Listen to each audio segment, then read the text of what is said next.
Hi there, and it's good to see you on Monday's edition of Hoohaa Sports Today. I hope it was a great weekend for you, as it certainly was for Malaysian badminton. We've got the All-England Badminton Finals results, plus a recap on football scores from the English FA Cup quarter-final, also the Malaysian Super League Matchday 7 outcome, which saw the league's leader suffer their first defeat, and all is not well at Old Trafford between Alex and Wayne again. But first up, the All-England Badminton Championships. The pressure was definitely present for Malaysia's world number one, as he was in jeopardy of losing his top ranking, even more so when he met the one guy who could dispose him of that top spot in the final, his arch-nemesis, China's Lin Dan. But it was Chong Wei who displayed a masterclass performance in the men's singles final.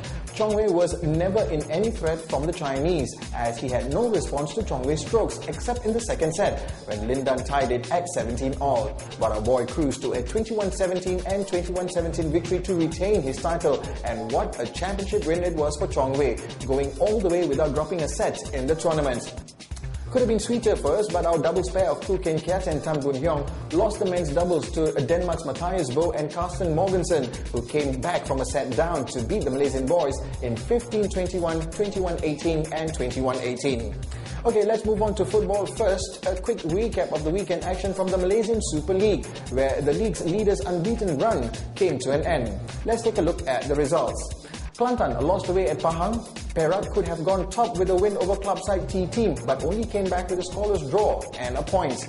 Selangor seemed to be coping well without star striker Safi Salih when they came from a goal down to beat Negeri 2-1. Elsewhere, Super League debutant Felda United notched another win, and so did Kedah. Friday night's match between Johor FC and KL ended 0-0, while the match between Sabah and the Young Tigers was postponed.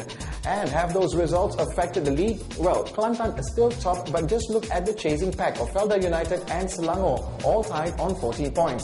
Perak dropped from 2nd to 4th, but are the only unbeaten team in the MSL. While Terenggano's loss still keeps them in the top 5, but teams in 6th, 7th, 8th and 9th are all within a win away from that 5th spot. Okay, now we head off to England for the FA Cup results, which sees an all-Premier League semi-final, as one features the minnows in the league, while the other pits two lifelong rivals. First, let's look at the quarter-final results. On Saturday, Manchester United booted Arsenal out of their third competitive cup competition in a fortnight when they defeated them 2-0. Birmingham, meantime, failed to replicate their League Cup performance when they lost to Bolton.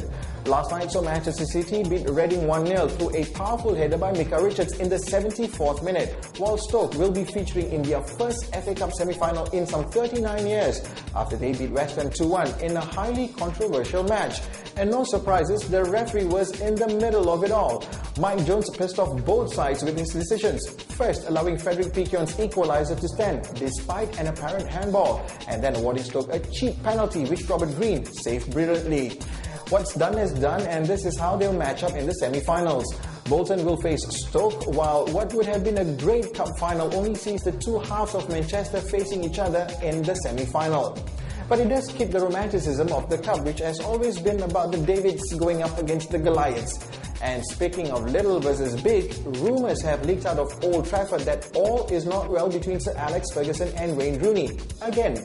First, Rooney demanded for a transfer back in October, claiming he was unhappy with the quality of the squad, which we all know was resolved with a lucrative long-term contract. In the latest, citing sources in United's dressing room, the tabloid News of the World claims Rooney clashed with Ferguson after United's 1-3 defeat at Liverpool last weekend. A United insider was quoted as saying, "Rooney has been moaning about the squad again, but Sir Alex has told him that he should look at himself first before criticising others."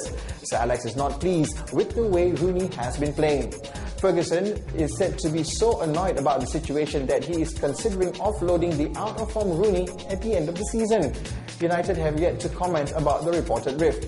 But should Man United want to offload Rooney, which I suspect Ferguson already has in mind when they offered him that lucrative contract, Rooney would have few options available in England and may have to look to Spain or Italy to find a new club. We'll bring you more developments as it happens. And to end, we were at the Pavilion Shopping Centre over the weekend to join the Malaysian Tottenham Hotspur supporters at the UEFA Champions League Trophy Tour, which made its pit stop in KL. We also had an exclusive chat with them on the Spurs season so far. So watch out for that feature soon on Hoohaa.my. But for now, it's a wrap for today. Till tomorrow, I'm Patrick saying it's bye for now.